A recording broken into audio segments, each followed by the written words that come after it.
What's up, everybody? It's Mr. Talkbox. Check it out. You need to like and subscribe. Come on and catch a vibe. Boy, away on DOA playlist. Let's keep it funky. YouTube family and YouTube world, I am back. I hope everyone is well and blessed. I'm back with this young brother here. Y'all see him right here. This young beast of a musician, of a bass player, just a beautiful man, great dude. I'm so honored to have him hang out with me. I can't even tell you how excited I've been. Looking forward to sitting down and chopping it up with him on my playlist channel.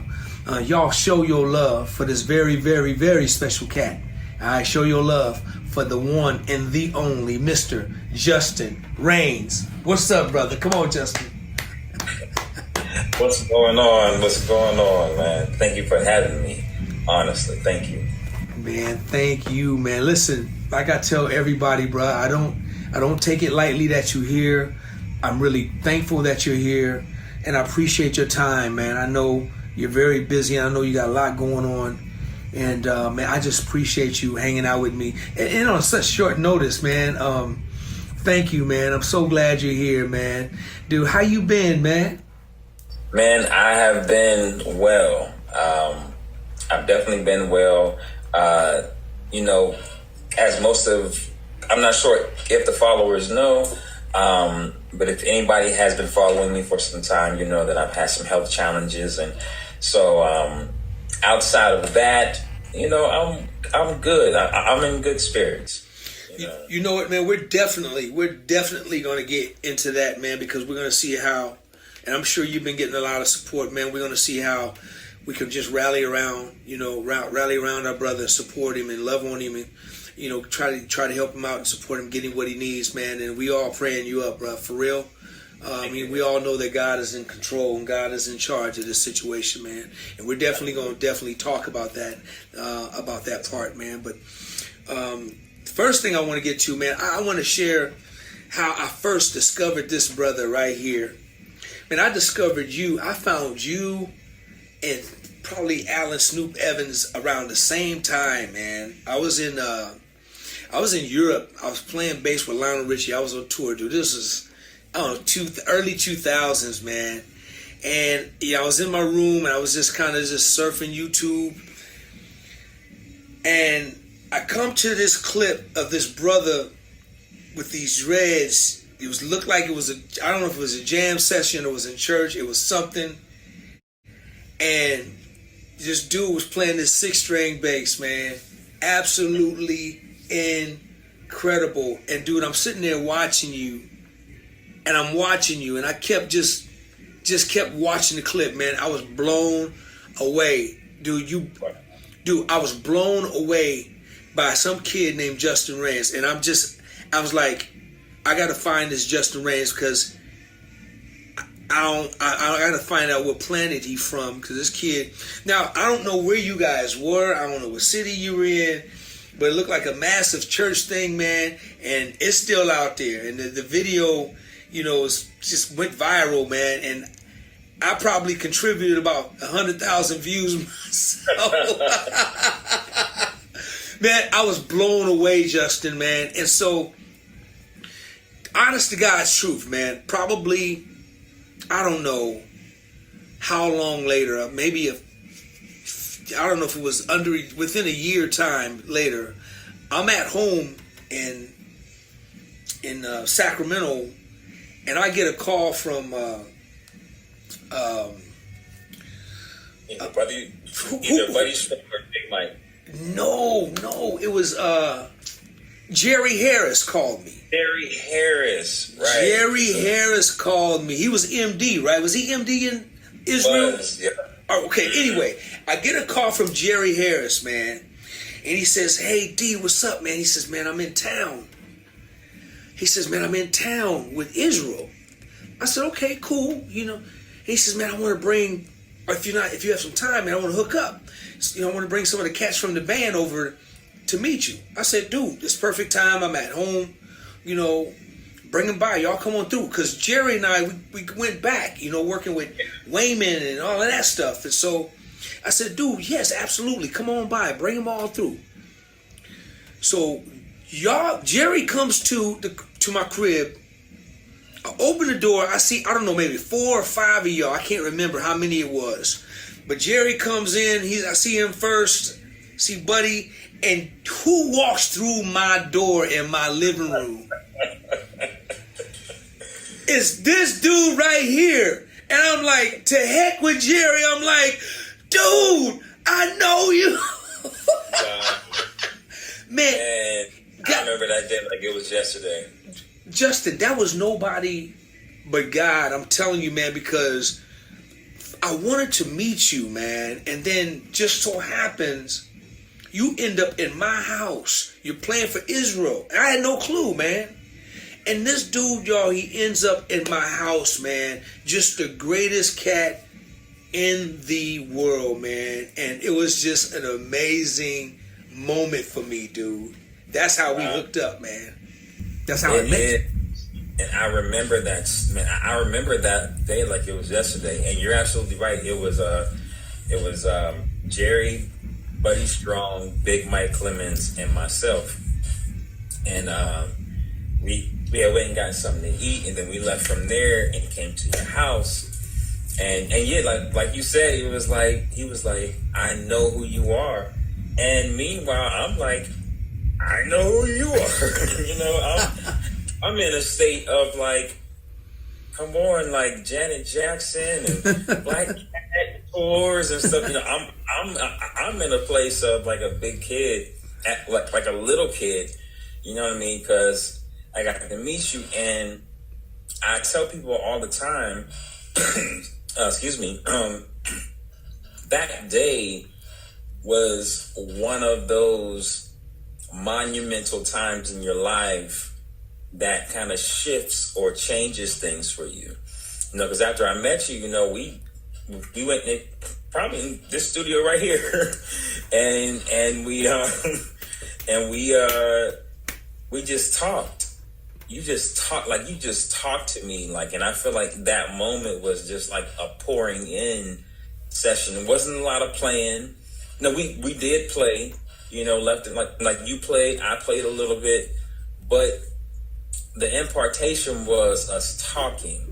And whenever I do get to tell the story, that moment, it had to be 2008, 2009, that changed my life musically, business-wise. It gave me a glimpse into what you can have, in this industry. Because I'm walking out, I'm like, this man live in a big house. Producer, bass player. I'm a producer, bass player. I can have it all too. But literally that talk really changed my life. Wow. And made me think of things different. Moving forward as a musician, as a bass player, as a producer, it definitely helped me mature, in a lot of ways. Just meeting you at that moment. So, like I said, I'm honored. Man, no, brother, I'm serious, man, because it was just such a surreal moment for me. Like, when I saw you come in, I thought I was looking at a ghost. I was like, God, you stop playing. You were playing with me. You done brought this brother to my house. Oh, my goodness, man. And, dude, so that's where I first met this brother. And, man, even though we don't get a chance to talk or hang out much, man, but I root for you guys, man. I root for all you brothers, man, because you brothers, it's been the future, man. And what you guys have been able to do, especially, Justin, what you have been able to do with the business of bass has been incredible. And I just love watching you, man. And you're an amazing musician, man. Let's get into a couple of things, man. So predominantly, has your background been, for the most part, gospel for the most part? My professional career, yes. I'm originally from Pittsburgh, Pennsylvania, and my first instrument that I learned how to play was trumpet. and I was in the 5th grade. And then from there, I went to performing arts middle school, performing arts high school, and in Pittsburgh at that time, between like 95, well, earlier than 95, but my years of learning music was between 95 and like 2002. Jazz was predominantly jazz that I learned because I went to performing arts school. And like I said, I played trumpet. That was my main instrument. I picked up bass last. Piano was mandatory because you went to a performing arts school, and then drums just came natural to me. So I took everything that I learned on trumpet, and I had a lot of experiences with jazz. I've studied with John Faddis.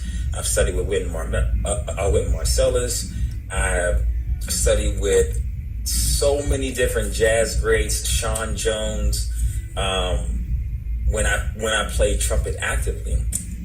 And I took all of that information and applied it to the bass from a jazz perspective. But then I also grew up in church. I grew up with some of the baddest gospel choirs in the city of Pittsburgh. And one thing that I thank God that he allowed me to do was be a sponge. Because I didn't play for those choirs when I first started. I just went to the rehearsals. It was always open rehearsals every Monday. And I just went to the rehearsals. I would sit beside the drummer. I would sit beside the bass player.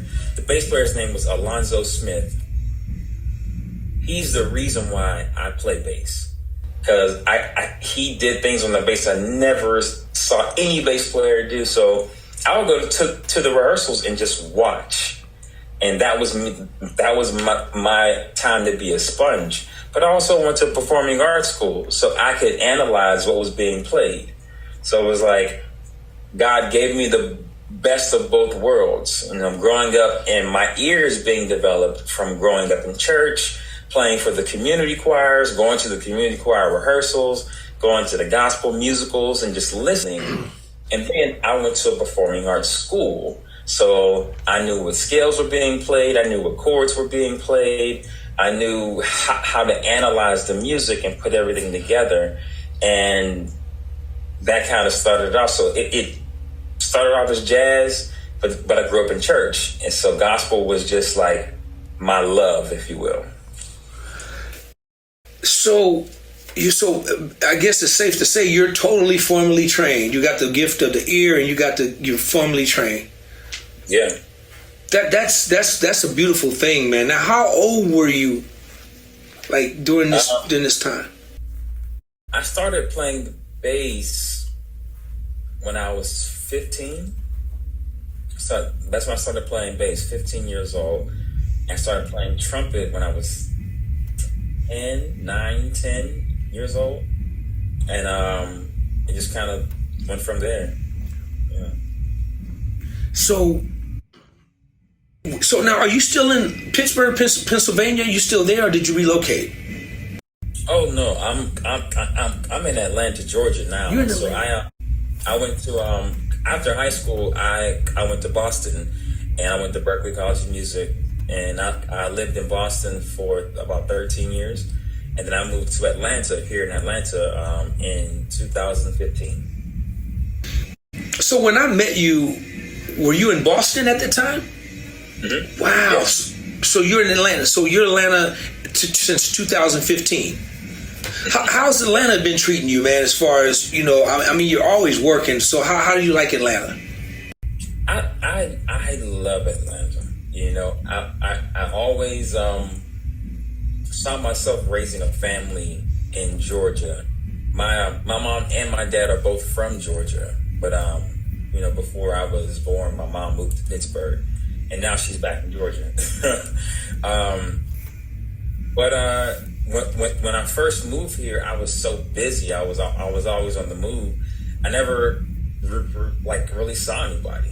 I didn't get a chance to really see anybody. It wasn't until right before the pandemic, I told myself, okay, I want to do more local things. Because I want to be involved with what people are doing. I want to support people. I want to see who's here. and then the pandemic happens, so, but now, I'll do more local things, especially on the jazz scene here.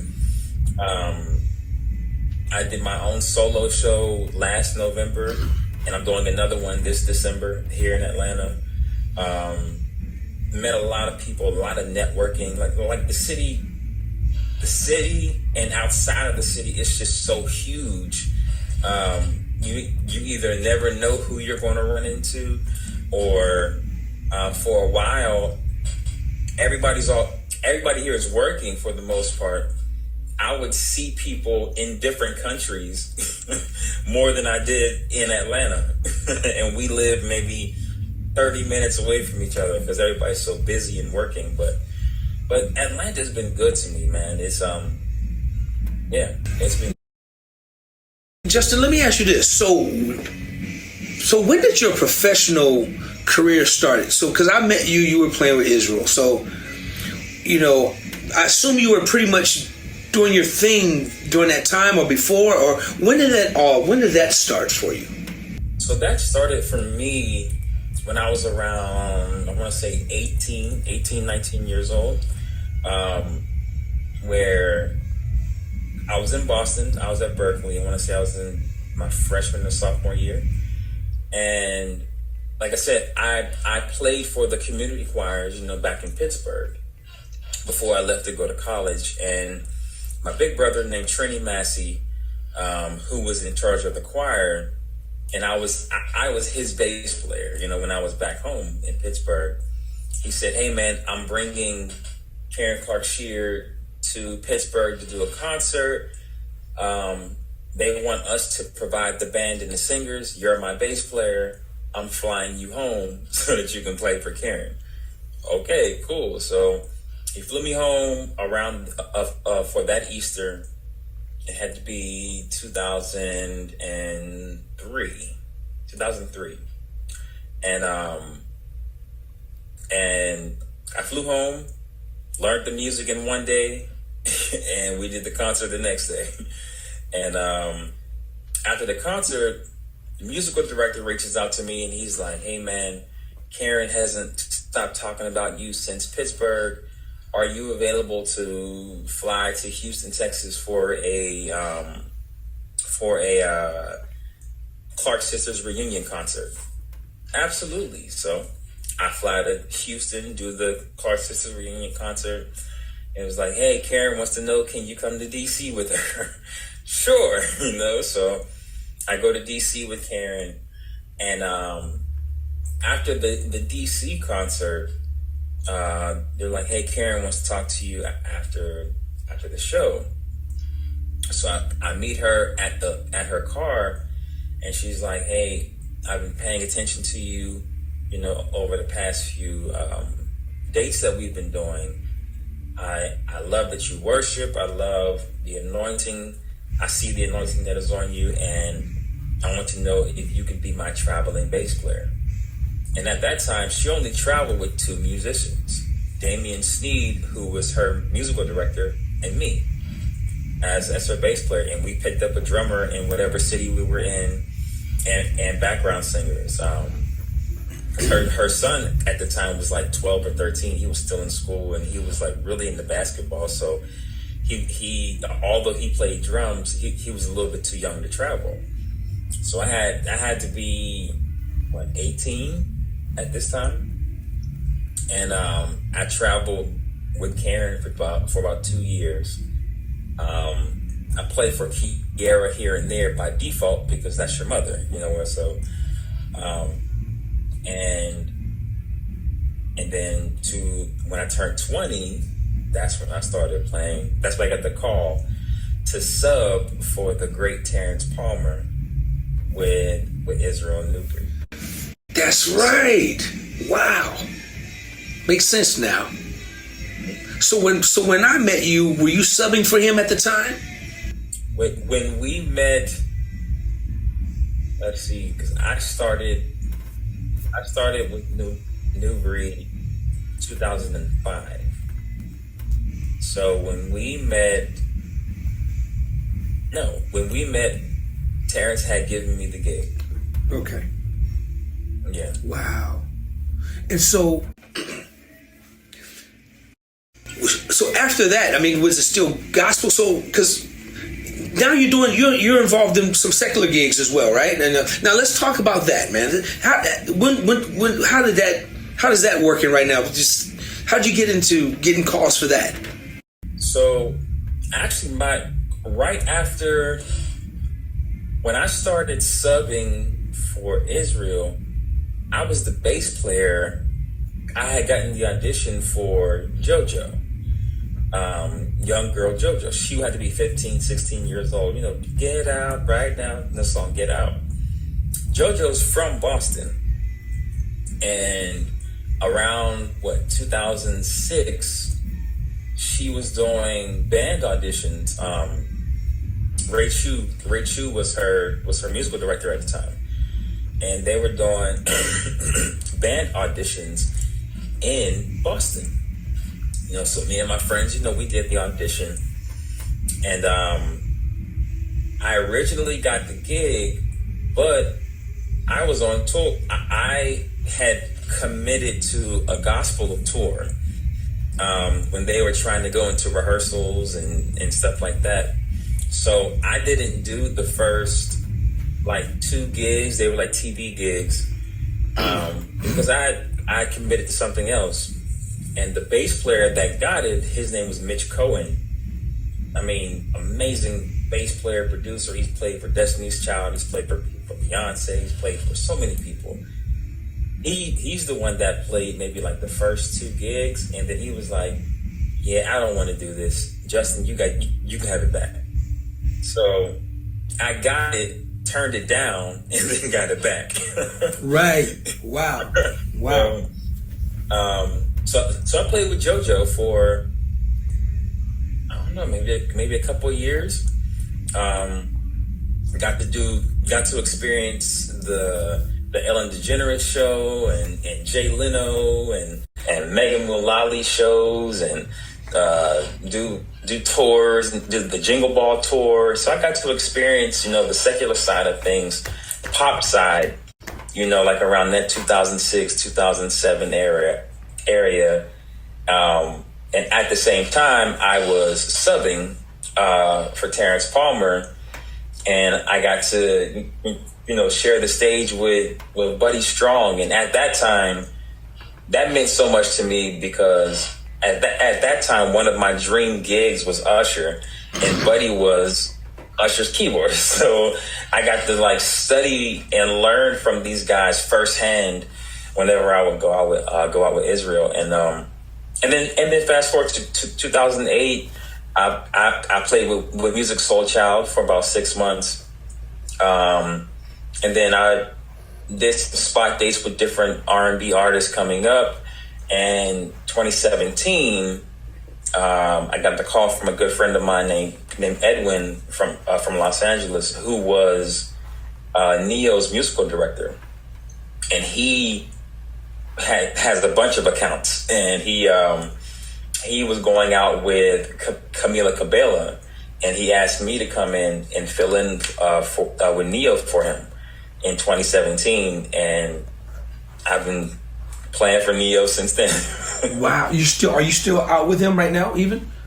Yeah, I am. Yeah, that's cool, man. That's really good, man. It's good that did you experience? I asked a lot of church cats. Did you experience any backlash, man, from the church community for kind of doing secular and gospel thing? Did you have any issues with that at all? I never really paid attention to it. I really don't care. But I've gotten into healthy conversations.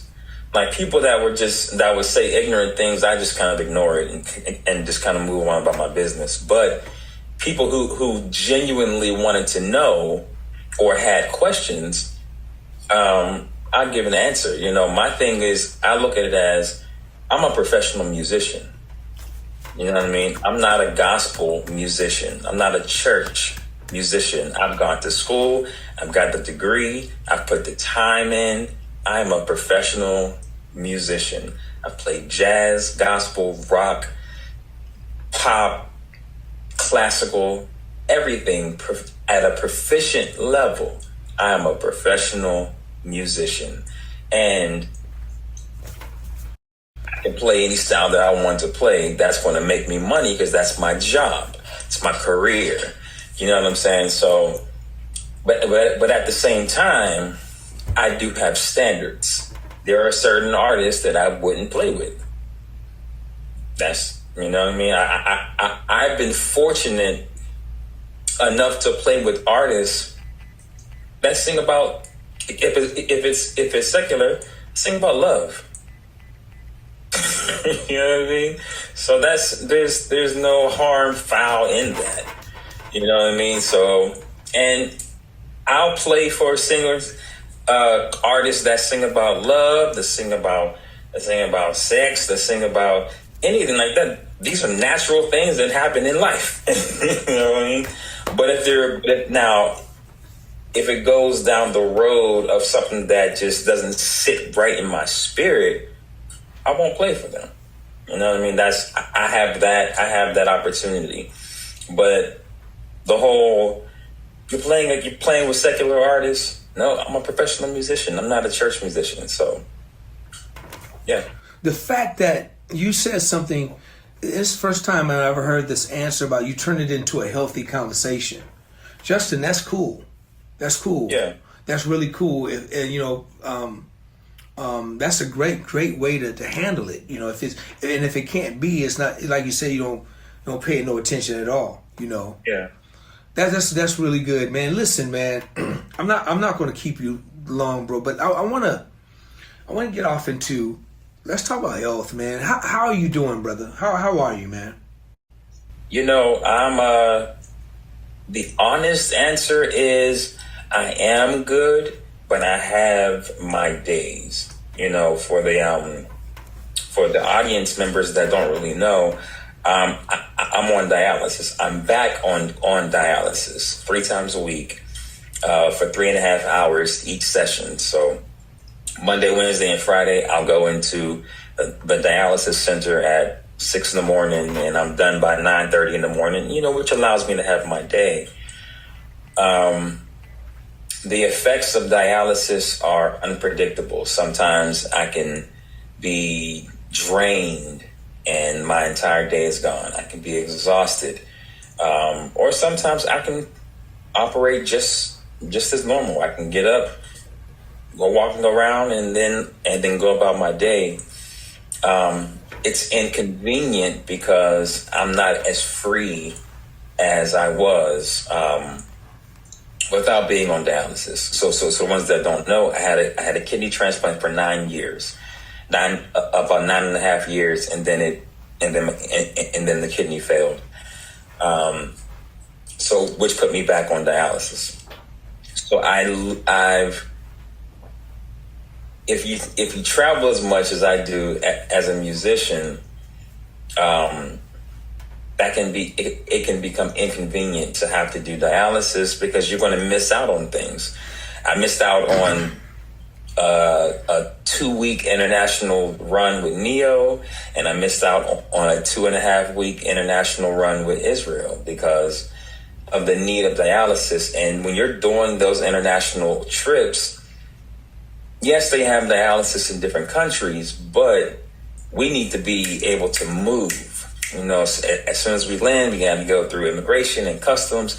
And then it can be a bang, bang, bang, bang, bang, bang, bang, you know, whenever you're overseas, you know, and you don't have time to stop, get set up and registered and all this stuff. And then you take 3.5 hours to do your thing and then move on. By that time, we're flying to the next destination, you know, so it becomes definitely inconvenient. It takes a lot of work away from me, you know, which makes me kind of be a little bit more creative at home. What can I do at home to kind of supplement income, and raise income, or kind of not feel what I'm missing? You know what I mean? So it's definitely tough. It can play on the mental. on your mental, I can say that's been my biggest challenge, because there'll be some days and I get up and I'm like, I don't want to go. Why do I have to go? I don't want to do this. God, why do I have to go through this? You know, like I have those moments. I'm human, you know, and it's important that you allow yourself to feel those moments so you don't slip into depression. You know, and that's a real thing. You know, whenever you're dealing with any kind of chronic illness, you have to have some kind of outlet to take care of your mental health. Mental health all around social media. If you're paying attention on social media, it's on the rise. It's on the rise. Like, it is important that you pay attention to your mental health just as much as your physical health, just as much as your spiritual health. You have to pay attention to your mental health. And because if you don't, there's so many things that start to fall apart that you don't even know why. You know? So with a strong mental exercise, if you will, it allows your body to come under subjection to whatever you think. That's why I say it's important to have a way to take care of your mental health.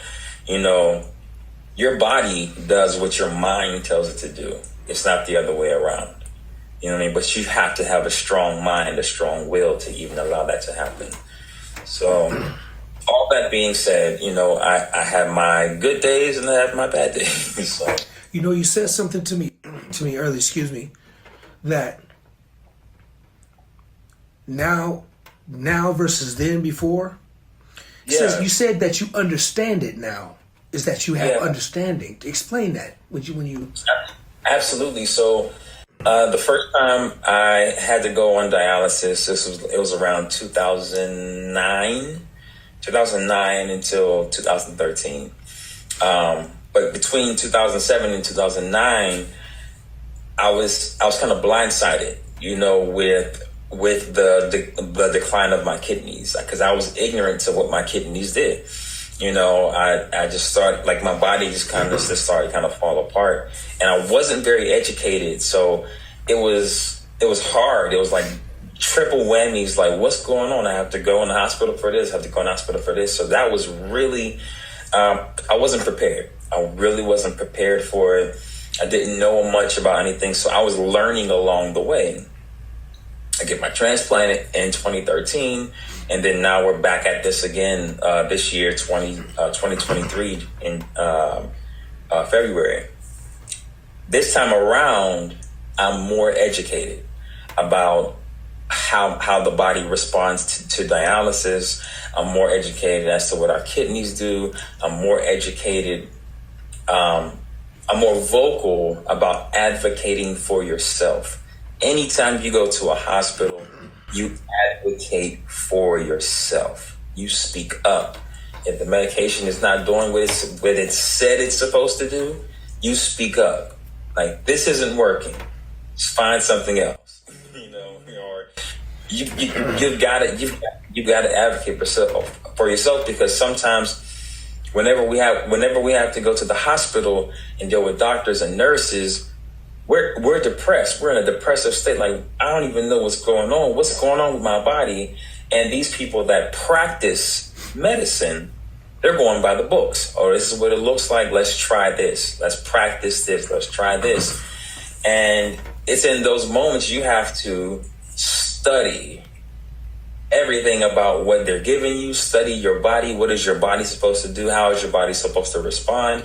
You advocate for yourself. So this time around, I'm a lot more educated about dialysis, kidneys, what it affects, you know, how you're supposed to eat, how you're supposed to move around, how you're supposed to advocate for yourself, and like just do more for yourself. Move, get your body doing what it's supposed to do, and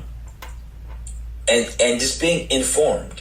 Like I said, so this time around, I'm a lot more educated, which I also feel strengthen my mind, strengthen my mental health. So after dialysis, my will is, let me go to Target and just walk around so I can get my strength, and then go about my day, versus get out and I'm feeling what I'm feeling and I let that overtake me.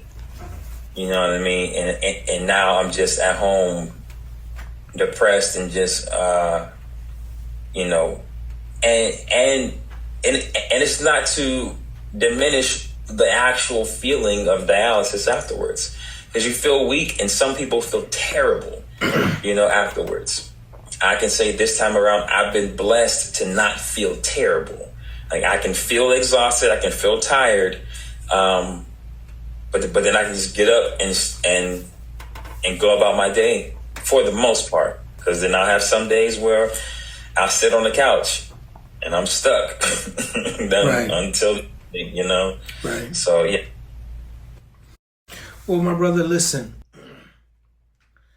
man, we want to know now, how can people help? I know you put it out there some time ago, but I want to reintroduce it again on my platform, man, because we want to do whatever we can do, man, to rally around and love on you, man, support you, and try to be there for you, man. So if there's any links to any, like, I know you mentioned a GoFundMe and some other things, so put that information out there for us right now.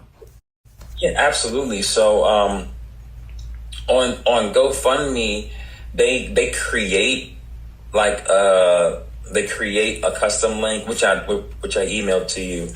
If you wanted to put that in the video. It will be. It's GoFund.me//5CBC95DB. That's the link. Or you can go to GoFundMe and just type in my name, Justin Rains, and it should, and the fundraiser should pop up. Some people don't like using GoFundMe because they take a fee. So if it was Cash App, it's $J Raines, JRAINES 112. If it was PayPal, it's jrains112@gmail.com. So because I know just some people are like, when I give you something, I want you to get all of it. Right. So Justin, we'll make sure that all that information is in the caption and is part of the video, so that way, man, we can help support you, man, and I know, man, that so many people are definitely praying for you, man. I mean, you're a strong brother, man, and I think you've really, putting some really good stuff out there about it. I mean, I know so many people right now that's going through it's kind of the same thing, and they're not as strong as you, just talking to them. So maybe they can watch this and be encouraged, man. And man, we love you, man, and we gonna believe that it's gonna be God's will that you're gonna be taken care of. And now, are you back up for another kidney transplant, or how does that work? Yes. So I've gone through the process, the different tests to get back on the list, and the first time around, I was on the list for about 4 years, and when I lived in Boston. Now that I live in Georgia, it could be as long or it can be shorter. Like, you never really know. My blood type is B positive, and which can be a rare blood type to match, as far as being on the list. But at the same time, if people wanted to be a donor, they can do that as well. They can just call the hospital and say, hey, I want to be a donor. So blood type is B positive? Okay. Listen, man, we're gonna trust God and His will, man, for your healing and your miracle, and to get you that kidney. And we're all gonna, I know I am, man. I'm gonna do my part, man, to help support my brother and rally around my brother, and just know, man, that I'm here for you, and I'm sure you got a whole bunch of energy out there, man. That you can pick up and call or run to or whatever, and that's a good thing, man. You're not gonna be alone, and you're not alone in this, man. And I appreciate you, man. I appreciate your gift. I appreciate your talent, man, and the difference that you've made this far. And I know you got plenty to go, more to go, man. But the difference you've made this far, man, the whole world be watching you, dude.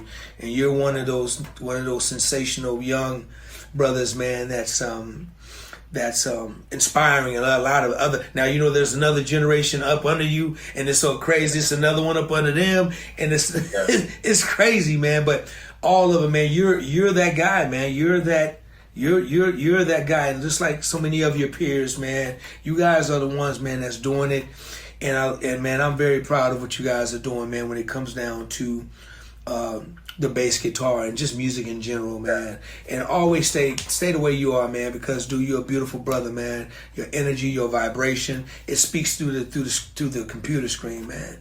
It speaks, man. It speaks humility, man. It speaks love, a lot of wisdom, man, all of that stuff, to be such a young dude. All right, so, man, I appreciate you, man. Thank you for anybody, but I got to ask you this question before I leave. I asked everybody this question. You got 4. You got to give me 4 of your most favorite bass players, man, that inspired your life and did whatever you do, however you want to call it. And you're going to put them on Mount Rushmore. So give me your top 4 bass players, man. I get that every time I ask the question. Despise these questions. but I have to go in order of like my life progression. So I mentioned him in the beginning of the interview, and that's Alonzo Smith. He's the reason why I even started playing bass. A native of Ohio, freak of nature. He played bass, drums, keys, organ. He played everything in perfect pitch, played guitar, and he had a heart of gold. Like, he would teach me anything that I wanted to learn when I was in the learning process. Maurice Fitzgerald.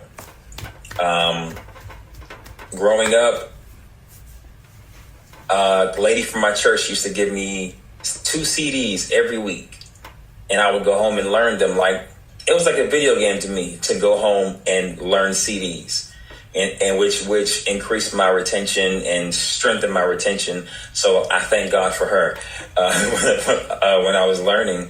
But it seemed like the majority of every CD that she would give me, when I read the liner notes, who's playing on this? It was majority Maurice Fitzgerald. Andrew Goucher. Andrew Goucher, he's one of the guys that walked me through the door of Michael Tobias Design Basses, and he showed me that the way that I was playing was okay, because I was busy. I was busy. But he was busy in the pocket. And as I got older, I'm like, okay, you can play that and it's still grooving. Got you. And, we have the Marcus and the Victors and the Stanley Clarks and stuff like that, which I've learned from. But my number 4 would have to be Richard Bona. Richard Bona was another one of those life-changing moments. I was in college and I was listening to a Greg Howe CD. It was a trio: Greg Howe, Dennis Chambers, Richard Bona. I never knew. I didn't know what Richard Bona looked like. The internet wasn't as big then, but CDs and VHS was. And I remember just kind of reading it. I'm thinking Richard Bona was a white guy just based off of the name. And maybe like a month later, Dennis Chambers came to Boston with Mike Stern. It's Mike Stern, Dennis Chambers. There was a saxophone player, and then Richard Bono was on bass.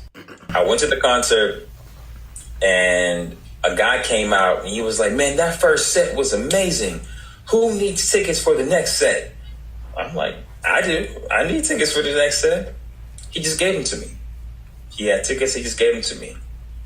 The seats were directly in front of the bass amp. Like, I'm here, Richard Bono's here. Like, but I didn't know. I didn't know what he looked like. The band wasn't out there yet. But all I cared about was Dennis Chambers. I can see Dennis Chambers' kit. I can see him. This is a perfect seat, perfect view. Mind you, I'm sitting right beside the bass amp and the bass guitar. The gig starts. Out comes this African guy. Sits down beside the bass amp, and he's singing to the mic. I sat there like this the entire set. Wow. And then after their set, Richard let me play his bass. He talked to me for a minute, and I went into like a Richard Bono rabbit hole for like a good 1.5, 2 years. Wow. So, and then there's so many afterwards. Of course.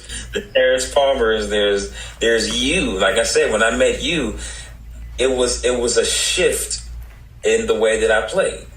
You know what I'm saying? So that's why I said I can't do 4. I need like, give me like 3 Mount Rushmores.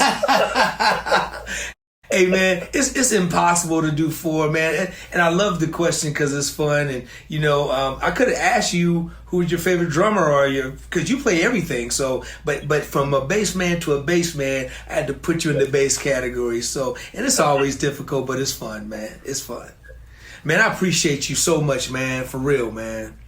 And we're gonna rally. Everybody's gonna rally around you even harder and even more, man, to show more love and support, man, and help you get through this, man. All right. So I know I'm gonna do my part, man. I give you my word. Yes, sir. Thank you. I truly appreciate it. Man, thank you so much, man. I appreciate you, brother. And man, keep doing what you're doing, man. Keep inspiring, man. Keep going. Keep doing what you're doing, man. Keep loving on your family, man, your kids. I be checking you out, man, on IG. I said that's what it is right there, man. And keep doing your thing, man. And trust me, man, you're a young man with a very, very long future in this business, man. So keep doing your thing, little bro. Yes, sir. Yes, sir. Love you. Appreciate you, man. For sure. Appreciate you. Y'all give it up for my man, Justin Raines. We love you, man.